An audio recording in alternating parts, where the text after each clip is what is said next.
Hey everybody, welcome back to my Pink Room of Doom. I hope you're doing well today. So as you saw in that intro, it's a new guitar day, and it is this beautiful, magnificent thing.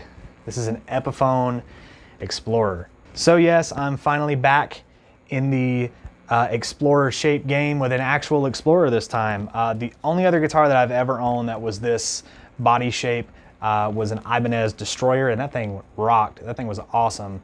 But I sold it, and I don't even remember what I bought with that money.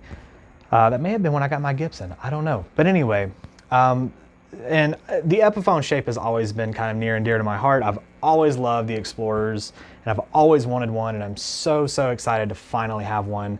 Like I said, it's an Epiphone, but it feels amazing. Now, I got this on Guitar Center used, and I gotta say, the biggest selling point, aside from the price that they were offering this for, was that it came with a case. And as you saw in that intro, it's a Gibson USA case, and I didn't know that until, you know, I opened the box that it came in, and I was like, wow, crazy deal. So this was absolutely a steal. I love it, and yeah, let's go ahead and get into the reviews of it, because while I seem to be harping on it, as I've plugged it in and played it a little bit, I've noticed some issues. But again, before we go any further, please make sure you're subscribed if you're not. Leave me a comment, let me know what you'd like to see, or just, you know, tell me something, I don't know. Leave me a comment, and maybe I'll get back to you. So anyway, let's jump into the review of this guitar.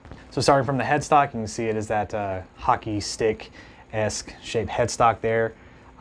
Looks great, especially on this body. Flipping over to the back, you can see there are some Grover mini tuners. They're holding tune very well. I'm very pleased with that. And if you look up here, you may not be able to see it in this shot, but if you look up here, it's got a 2ND stamped into it, which means it's an Epiphone second. It's kind of like a B stock.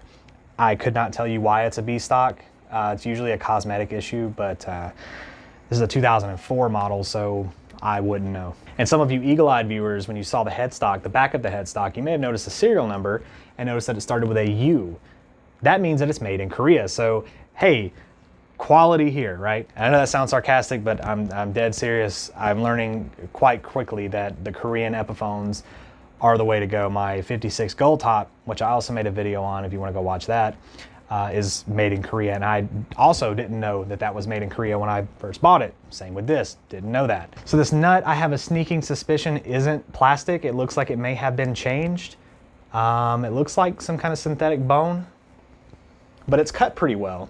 And it holds tune, or helps with the tuning rather. It doesn't bind or anything, so I'm gonna say it's some kind of synthetic bone. I could be wrong. Rosewood fingerboard, 22. They look like medium jumbo frets. I'm gonna say medium jumbo. It's got kind of a chunky-ish neck on it, which I really like. And it looks like that may be kind of the way that maybe the Korean ones are, because the 56 kind of has like this kind of chunky but not so chunky neck. It's kind of like in the middle.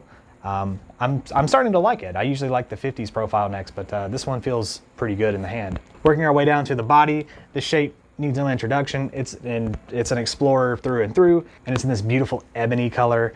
Look at that. It's a little dirty. I haven't cleaned it or anything yet. You got the big white pick guard there. You got your three-way switch down there. You got all of the tarnished gold hardware that's on there, but again, it's the 2004, so it just adds to its charm in my opinion. Then you got two volume knobs and a master tone. Now on to the issues with this thing. So again, it's a used guitar, and this doesn't really bother me, but there are no strap buttons here or there. Not a big deal, I can replace those. But I'm fairly underwhelmed with the pickups. They're not very strong at all. They sound like they're really muddy or really underpowered. I'm not sure, like really low output. I've got it plugged in to just my DAW and everything, and one of the presets that I use has a gate on it, and I actually had to turn the gate off to get these to kind of shine through a little bit. So it's a little bit of a bummer. Not necessarily, because I kind of plan on upgrading the electronics in this anyway. I will say that is the one thing about Korean Epiphones that I've heard, is that the electronics aren't great.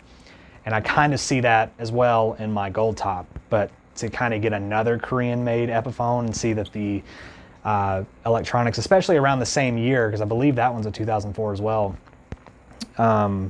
just to see that they are kind of meh, they're not that great. But here's the other side of that argument.